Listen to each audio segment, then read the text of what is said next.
Why do we call it Ekal Vidyalaya? Because a simple formula, one village, one teacher, one school.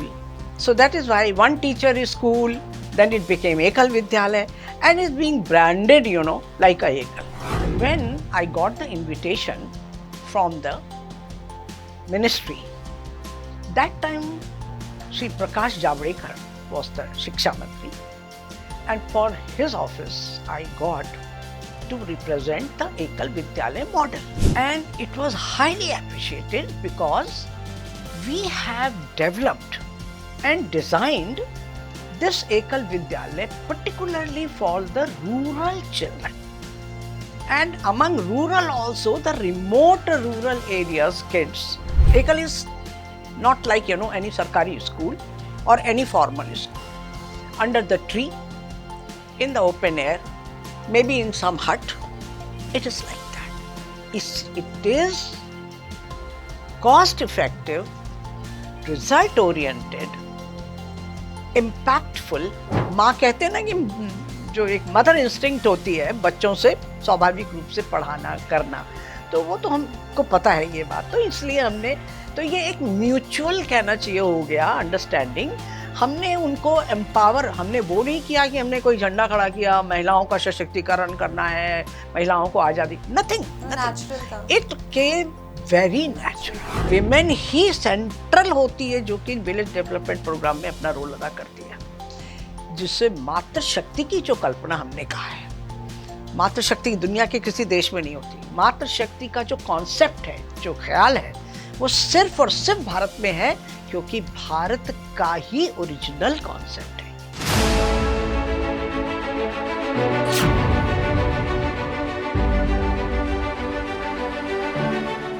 नमस्कार, स्वागत है आपका हमारे खास कार्यक्रम स्पॉटलाइट में। मैं हूं सौम्या अग्रवाल और आप देख रहे हैं एकल भारत।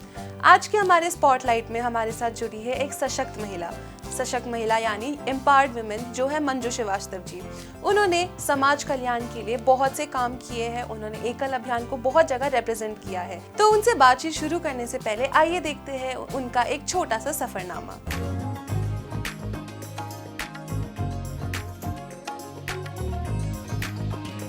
देश की सेवा करने का सबसे उत्तम तरीका तो सेना में जाकर बॉर्डर पर देश की सुरक्षा करना है, लेकिन हमारे बीच कुछ ऐसे लोग भी मौजूद हैं जो बिना सरहद पर जाए देश की सेवा में लगे हैं। उनकी कौन सोचता है जो वनों में रहते हैं। हमारे देश के वनवासी लोग अपनी स्थिति के कारण हमारे समाज से कटे रहते हैं और मूलभूत सुविधाओं के बिना ही पूरा जीवन यापन कर लेते हैं। इन वनवासी लोगों के जीवन में शिक्षा की ज्योति को जलाया है। एक बहन, एक बेटी, एक पत्नी और एक माँ होने का फर्ज बखूबी निभाया है। हफ्ते में एक भी छुट्टी ना लेकर पूरे 7 दिन काम करके समाज में बदलाव की उस किरण को जलाया है जो सबके बस की बात नहीं होती। सुबह घर का काम करना, दिन में कॉलेज में बच्चों को पढ़ाना और फिर घर आकर काम करना और फिर समाज सेवा के लिए निकल जाना। 2 दिन की छुट्टी होने पर प्रवास पर जाना ताकि आधी आबादी को सशक्त और आत्मनिर्भर बनाया जा सके। 250 गांव, छोटे कस्बे, नगर और शहर, हर जगह प्रवास करके चीजों को समझा, कहां पर बदलाव की जरूरत है उसे जाना, फिर अपनी मेहनत से कई महिलाओं, वनवासी बच्चों के जीवन को बदल दिया। एकल अभियान जिसका एकमात्र मकसद है भारत में कोई बच्चा शिक्षा से दूर ना रहे। एकल अभियान की नींव रखने में जिनका अहम योगदान रहा।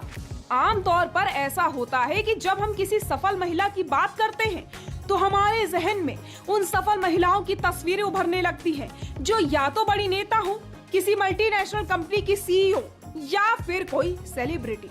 लेकिन आज हम आपको एक ऐसी महिला की कहानी बताने जा रहे हैं जिन्होंने अपने जीवन के 6 दशक समाज सेवा को दिया, जिसने परिवार के साथ दुनिया को परिवार माना, वनवासी ग्रामीण बच्चों को अपनी संतान माना, उनकी पढ़ाई भी अपने बच्चों की जैसे कराने का प्रण लिया। यूपी के उन्नाव में जन्मी, यूपी में पढ़ाई पूरी की, कलकत्ता में नौकरी की, एक आम गृहिणी, पेशे से प्रोफेसर और धर्म समाज सेवा। हम बात कर रहे हैं एकल प्रयास पत्रिका की मुख्य संपादक, गोल्ड मेडलिस्ट, एकल की मार्गदर्शक प्रोफेसर मंजू श्रीवास्तव की। वैसे तो ये इंट्रोडक्शन इनकी प्रोफाइल के लिए कुछ भी नहीं है। जिस उम्र में लोग रिटायरमेंट लेकर बिस्तर पकड़ लेते हैं, उस उम्र में मंजू श्रीवास्तव विचार पूर्वक योजनाबद्ध तरीके से लगातार काम कर रही हैं। तो ये था मंजू जी का छोटा सा सफरनामा। आइए सवालों का सिलसिला शुरू करते हैं। तो मंजू मैम, जैसे कि हम सबसे बात करते हैं, सबने एकल अभियान के बारे में सुना है। एवरीवन हैज हर्ड अबाउट एकल अभियान, एकल विद्यालय, but many few people know that एकल अभियान की शुरुआत हुई एकल विद्यालय से। तो आप उसके बारे में कुछ बताइए कि एकल विद्यालय कैसे चलता है, एकल विद्यालय में कैसी टाइप की शिक्षा दी जाती है। 35 years ago, this Ekal Vidyalay started from Jharkhand, but it was not Jharkhand that time. Before that, like South Bihar. Later on, it was declared as a state of Jharkhand. गांव-गांव में शिक्षा कहीं भी नहीं पहुंची थी। आश्चर्य की बात है, भारत 6 लाख से अधिक गांव का देश है। करीब 2.5 लाख गांव जिनका थोड़ा अर्बनाइजेशन हो गया है, लेकिन 4 लाख गांव आज भी ऐसे हैं जो काफी रिमोट भी हैं, भीतरी भी हैं। वहां के समाज को हम ट्राइबल, वनवासी भी कह सकते हैं। ये बहुत महत्वपूर्ण क्षेत्र है। It's really very important from many accounts. So when we entered this arena, we realized education is the first step to approach. So Ekal Vidyalay became our entry point. As soon as we realized that only primary education to small kids will not be sufficient, we started thinking how to take a holistic approach. What we call today Ekal Vidyalay, it is simply a Prathamik education, non-formal technique, but we follow the syllabus which is prescribed by the state. अब इस एकल विद्यालय में हमने छोटे बच्चों को लिया, 3 hours, 3 घंटे का, 7 subjects पढ़ाया बच्चों को, but it was not a class system. There was no class. It was जैसे कहते हैं ना कि ग्रुप में बच्चों को बिठा के, लेकिन उनको हमने कैटेगरीज में डिवाइड किया. वी कॉल इट गट. गट मीन्स ग्रुप्स. So शिशु गट, बाल गट 1, बाल गट 2. So basically children were divided in 3 groups. So smallest one, the Shishu, then 6 to 8, Balgat, and 8 upward, they are Balgat 2. Normally we have taken now 4 to 14 years of age group we are teaching. Basically 2 hours is devoted to the basic education. 3 hours, that is arithmetic, reading, writing, GK, etc. But 1 hour particularly devote to experiential learning, environmental education, we call sanskar, etiquettes, do's and don'ts, and physical exercise, games, sports, to evoke the spirit of sports, which is very important, and especially the rural kids, the village children are very much interested in sports. As it is, children are very much interested in sports, and when sports become a great attraction, for these kids to carry on. Yeah. So this is the kind of, you can understand Ekal Vidyalay. Why do we call it Ekal Vidyalay? Because a simple formula, one village, one teacher, one school. So that is why one teacher is school, then it became Ekal Vidyalay, and is being branded, like a Ekal. So this is the Ekal. So you said that you use the syllabus that comes from the state. And while I talk about syllabus or any education format, I think about national education policy. So I have heard that you have been in you have represented ACAL in the National Education Policy 2020. So tell us something about that. What was the experience? What did you how did you represent ACAL there? Something about that. See, it started in 2017 when I got the invitation from the ministry. That time, Sri Prakash Javadekar was the Shiksha Mantri, and for his office, I got to represent the Ekal Vidyalaya model. I remember that that time Prakash ji had initiated, a very good initiative he had taken, because all over country in 5 places prominently, 5 such workshop, you can say, seminar, you can say, it was organized by the ministry. I was lucky to attend this program in Chandigarh. In Chandigarh, I produced, it's a complete northern part of the country, there's so many partners, so many educationists, so many IAS officers, even many ministers also, everybody attended, that program. And in front of them, I gave this program of Ekal Vidyalaya model.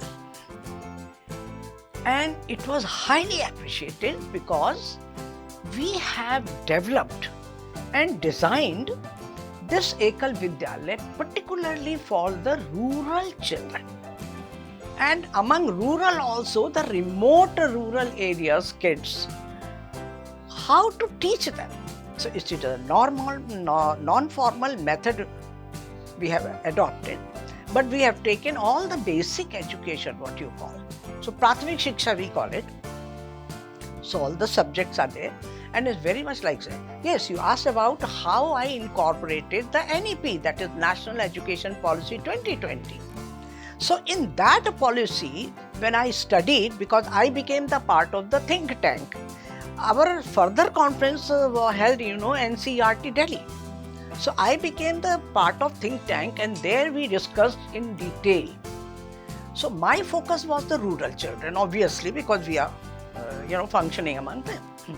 So what is the speciality of this particular Ekal Vidyalaya education is that it is completely based on experiential learning, which is the talk of the town. Today, every education is, especially for the children, for the growing kids, experiential learning is so very important for them to learn about it. Wasn't it a challenge क्योंकि एकल विद्यालय को NEP में include करना, एकल विद्यालय के study model को, तो वो challenging नहीं रहा आपके लिए? No, it came so spontaneously because see, whatever there is in NEP, 90% we are already doing in Ekal. Ekal is not like any Sarkari school or any formal school. Under the tree, in the open air, maybe in some hut, it is like that. It is cost effective, result oriented, impactful, you can say the program for village kids. We have added e-Shiksha also. It is not that we are in still lagging behind, correct. That, yeah. So the digital education, we want our kids to think big. But we are only talking about kids here. The main person who teaches the kids are the teachers, right? तो आप एकल विद्यालय में teachers को कैसे train करते हैं, चाहे वो टैबलेट्स को लेके हो या फिर उनको जो भी हमारा पॉलिसी है, एजुकेशन पॉलिसी, उससे रिलेटेड हो, तो हम टीचर्स कैसे सेलेक्ट करते हैं और टीचर्स को कैसे ट्रेन करते हैं? See, it has to be a local. Preference goes to women, female teacher. So we do the survey, we pick up people. For each school, we try to pick up 3 candidates. Then first interview, we tell very frankly, we are not a government organization. You have to devote yourself for the sake of good of your children. So in the beginning itself, we make it very clear. So whoever takes interest stays with us. Then first 5 years 5 days training is given, initial training. Then gradually 2 types of training, 6 monthly yearly trainings and monthly training also. We call it Masik Abhyas Varg. That means every month, a fixed date, 30 village children come at one center. First thing they did the report, whether all 5 verticals are being taken care of in Ekal Vidyalaya, like education plus sanskar, other things. And then they are given guidelines and syllabus also for the next month. So that is how this is a one kind of training which you can say very refreshing kind of every month it's being overhauling. Then 10 days training makes them a kind of teacher. So everything inclusive. सो ये हमने किया teachers के बारे में बात. अब जैसे villages में कुछ विलेजेस ऐसे भी है where government schools are also running. So how do you collaborate, might be the right word, कि कैसे कोलैबोरेट करते हैं एकल विद्यालय और गवर्नमेंट स्कूल्स को ताकि वो क्लैश ना करे? देखो क्या होता है कि जब पहले तो एक फैक्ट तुम्हें बता देती हूँ कि सर्व शिक्षा अभियान एकल विद्यालय के लगभग 10 वर्ष के बाद शुरू हुआ. और अगर मैं ये कहूँ थोड़ा लाइटर मूड में कि उन्होंने एकल विद्यालय से सीखा छोटे बच्चों का विद्यालय कैसे चलाना, तो ये गलत नहीं है, because it became a talk of talk. तो जब सरकारी स्कूल खुलने लग गए तो ये प्रश्न हमारे मन में भी आया, हमारा भी चिंतन हुआ. हमारी एक कोर टीम है जिसमें बैठ करके हम लगातार चिंतन करते हैं कि हमारी यूटिलिटी अब कितनी है, क्या हमें आगे बढ़ना चाहिए, एकल विद्यालय जैसे हम चलाना चाहिए. तो इसमें हमने इनफॉर्मल ढंग से कह लो एक सर्वे जैसा किया, पूछा गांव के लोगों से, गांव की समितियों से, माता पिता से. लेकिन हमारे आश्चर्य की बात यह है कि सभी गांव ने मना किया कि नहीं आप बंद मत करो, ये एकल विद्यालय तो बहुत जरूरी है. फिर हमें बहुत आश्चर्य हुआ, हमने ये भी पूछा कि कारण बताइए. कारण बहुत ही इनोसेंट थे. पहला कारण ये था कि सरकारी विद्यालयों में ज्यादातर शिक्षा उस ढंग से नहीं होती जितना अच्छा आपके एकल विद्यालय में पढ़ाते हैं. दूसरा, कई माता पिता ने ये भी कहा कि यहाँ जो अच्छी बातें सिखाते हैं, माता पिता को प्रणाम करना, अन्य भी संस्कार की बातें जो हम सिखाते हैं वो बड़े अच्छे हैं. थोड़ा आश्चर्य हुआ कि गांव के अनपढ़ माता पिता भी, मैं तो ये 35 वर्ष की जर्नी हो गई तो काफी साल हो गए, तो वो कितना कॉन्शियस है इस बात के लिए कि उनके बच्चे गाली देना, जुआ खेलना, मतलब बॉर्डर एरियाज का मुझे इतना अनुभव है. मैं तो पूरे देश की परिक्रमा सारे बॉर्डर एरियाज की कर चुकी हूँ. तो वहां पर पेरेंट्स इस बात की चिंता करते हैं कि मेरे बच्चे गंदी बातें ना सीखें, बीड़ी पीना. कुछ तो ऐसे भी है जहां बच्चे भी ड्रिंक करते हैं, उनका जो लोकल हंडिया होती है. हमारे एकल में आने के बाद बच्चे ये सब छोड़ ही नहीं देते. घर में जाके माता पिता को कहते हैं कि ये नहीं पीना चाहिए, हमारे आचार्य जी ने बोला है. इसको वो पसंद करते हैं कि हमारे बच्चों में अच्छी आदत है. अच्छा, एक बात यहाँ बताना आवश्यक है कि हमारे और गवर्नमेंट स्कूल में कोई क्लैश नहीं है. It's a beautiful complementary to each other. I tell you how. हम एकल विद्यालय में जब बच्चों को तैयार करते हैं तो सरकारी विद्यालयों में उनकी संख्या बढ़ती है और सस्टेनेंस होता है. एकल बच्चों का परफॉर्मेंस नॉन एकल बच्चों से अच्छा होता है सरकारी विद्यालयों में. तो बेसिकली इसको इस वर्ड में डाल सकते हैं कि एकल विद्यालय बच्चों के बचपन में शेप कर दे रहा है ताकि वो आगे जाके उनका फ्यूचर बेटर हो जाए. Correct, absolutely correct.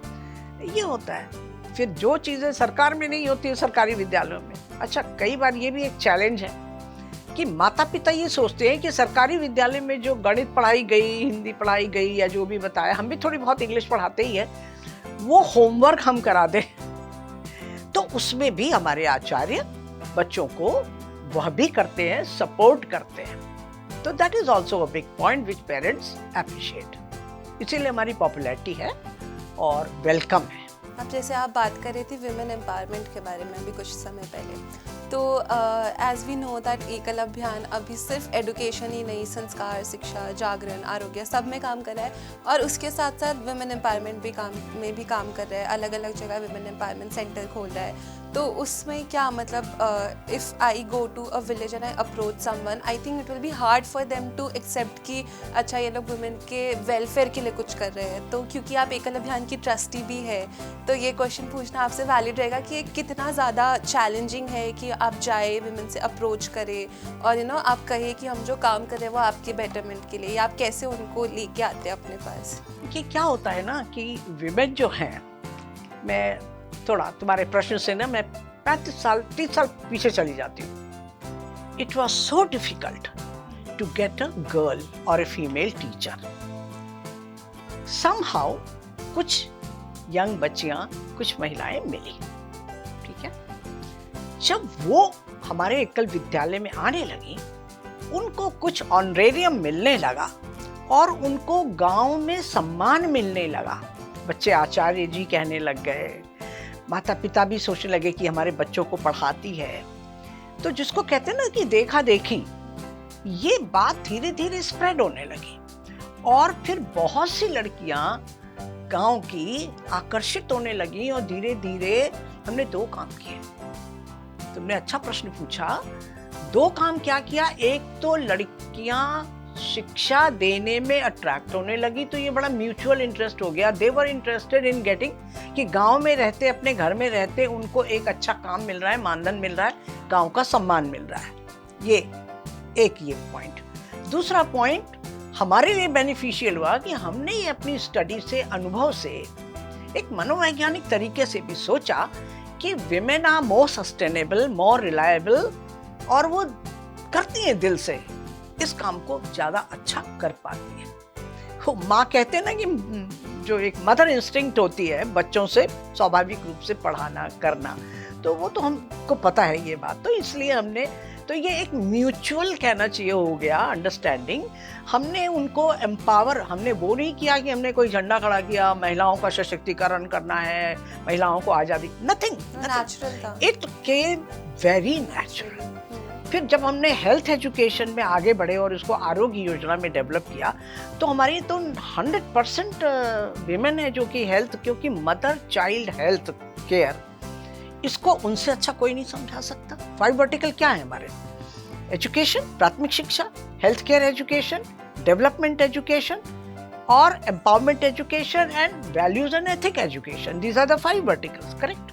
इन 5 में देख लो अगर, तो वैल्यू एंड एथिक्स में महिलाओं का रोल प्रोमिनेंट है, जिसे हम विलेज डेवलपमेंट प्रोग्राम कहते हैं। आज गांव की स्थिति क्या है वास्तव में अगर तुम देखो, तो विमेन ही सेंट्रल होती है जो कि विलेज डेवलपमेंट प्रोग्राम में अपना रोल अदा करती है, जिससे मातृशक्ति की जो कल्पना हमने कहा है, मातृशक्ति दुनिया के किसी देश में नहीं होती। मातृशक्ति का जो कॉन्सेप्ट है, जो ख्याल है, वो सिर्फ और सिर्फ भारत में है, क्योंकि भारत का ही ओरिजिनल कॉन्सेप्ट है।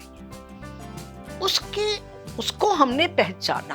तो इससे पहले कि हम हमारा बातचीत का सिलसिला आज ख़त्म करें, मैं आपसे एक और लास्ट क्वेश्चन ये पूछना चाहूँगी कि हम देखते हैं कि मतलब आजकल के जनरेशन्स मोस्टली हम थोड़े सेल्फिश टाइप है कि हम दूसरे की हेल्प नहीं करना चाहते, या फिर हम सेल्फ सेंटर्ड है बेसिकली यूथ। तो आप उनको कुछ ऐसा मैसेज देना चाहे कि कैसे वो अगर अपने आप को थोड़ा सा भी, अगर 5% भी अपना टाइम सोशल वर्क में इन्वॉल्व करे, तो कैसे उनके लाइफ में चेंज आ सकता है? इसके बारे में अगर आप कुछ व्यूअर्स को कहना चाहें तो। इसमें मुझे ये कहना पड़ेगा, कठिन काम है, चैलेंजिंग है, क्योंकि जो वर्तमान समय है इसमें, लेकिन फिर भी मैं ये मानती हूं कि संस्कार खत्म नहीं होते हैं। उसको कहीं ना कहीं, उस डिवाइन एलिमेंट को आपको इग्नाइट करना पड़ता है। कभी खुद को रोल मॉडल बनना पड़ता है,